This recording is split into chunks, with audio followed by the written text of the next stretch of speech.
வணக்கம், நமஸ்காரம்.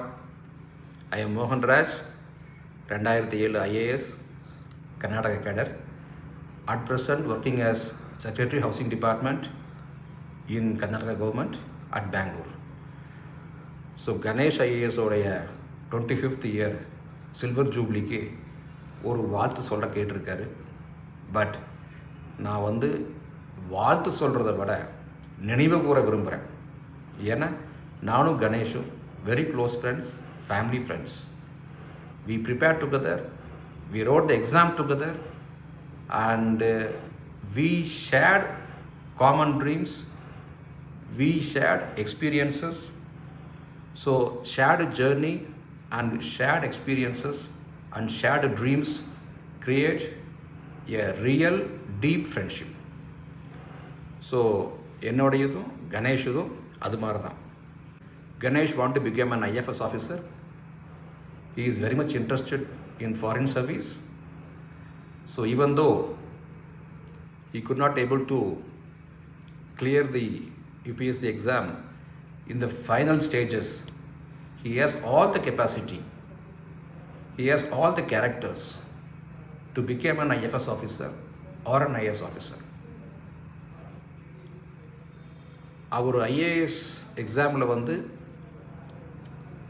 பாஸ் பண்ண முடியலன்னு சொல்லிட்டு அடுத்தது என்ன பண்ணலான்னு யோசிக்கும்போது நாங்கள் முடிவு பண்ணோம், நம்மெல்லாம் கஷ்டப்பட்டு டெல்லி போய் இவ்வளோ நேரமும் பொருளும் செலவு பண்ணி இந்த IAS படிக்கிறதுக்கு மெட்டீரியலும் ஒரு கைடன்ஸும் வாங்க வேண்டிய கட்டாயம் இருக்குது.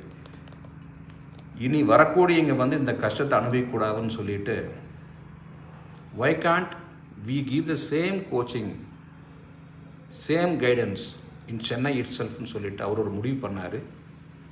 அந்த முடிவு எனக்கு ரொம்ப நல்ல முடிவாக தெரிஞ்சதுனால கண்டிப்பாக அதையே நீங்கள் பண்ணணும்.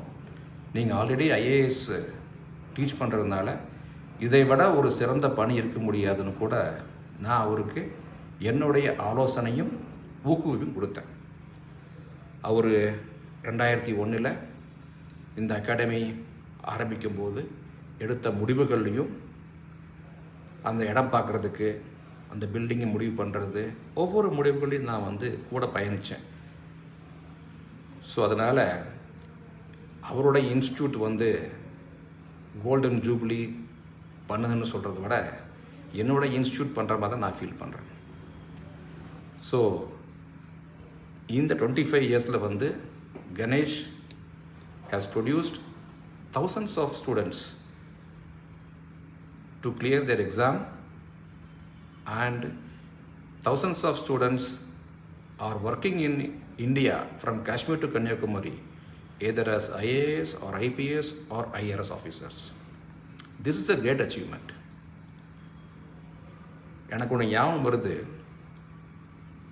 ஒரு ஆணுக்கு கல்வி அறிவு கொடுத்தா அது அவனோட முடிஞ்சிருமா, ஒரு பெண்ணுக்கு கல்வி அறிவு கொடுத்தா அது குடும்பத்துக்கும் போய் சேர்ந்து, குழந்தைகளுக்கும் போய் சேர்ந்து, நெக்ஸ்ட் தலைமுறைக்கும் போய் சேருன்னு சொல்லுவாங்க.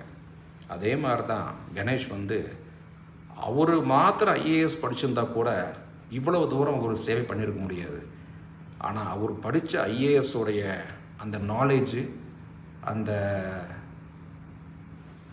எக்ஸ்பீரியன்ஸை பிறருக்கு கொடுத்து, பிறருக்கு பகிர்ந்து, அந்த ஊர்லேயே ஆரம்பித்து ஆயிரக்கணக்கான பேர்த்து உருவாக்கிற பார்த்தீங்களா, அது மிக சிறந்த பணி.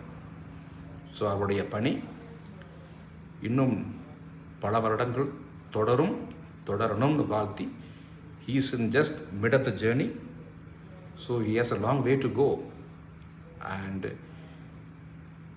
I am sure that he will produce more and more results with more and more flying colors, and I wish him all success and happy and healthy life ahead in life. Thank you.